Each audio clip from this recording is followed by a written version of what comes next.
Pagkilala sa dedikasyon, sipag at tapat na paglilingkod sa bayan, 24th Infantry Battalion nagdaos ng pinning of rank sa mga bagong promote na sundalo sa kanilang hanay. May detalye si Carmely Bulahan.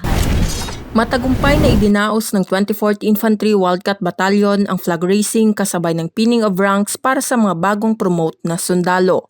Ang nasabing aktibidad ay ginanap sa impila ng 24th IB sa Barangay Bugbuga, Santa Cruz, Ilocos Sur, Kamakailan bilang pagkilala sa kanilang dedikasyon, sipag at tapat na paglilingkod sa bayan na pinangunahan ni Lieutenant Colonel Jesse Baroga, ang commanding officer ng nasabing unit. Sa kanyang naging mensahe, inihayag nito ang taus-pusong pagbati kasabay ng pagbibigay diin ng kahalagahan ng bagong responsibilidad na kaakibat ng kanilang ranggo. Hinimok din ng nasabing opisyal ang Wildcat Troopers na ipagpatuloy ang kanilang malasakit sa serbisyo, integridad at kahandaan sa pagtugon sa anumang hamon para sa kapayapaan at kaayusan ng komunidad.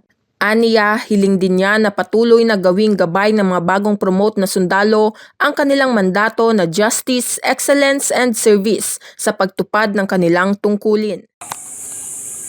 Sinasabi rin ng ating mga ibang pinuno ang ranggo na tinatanggap natin pag tayo ay napopromote.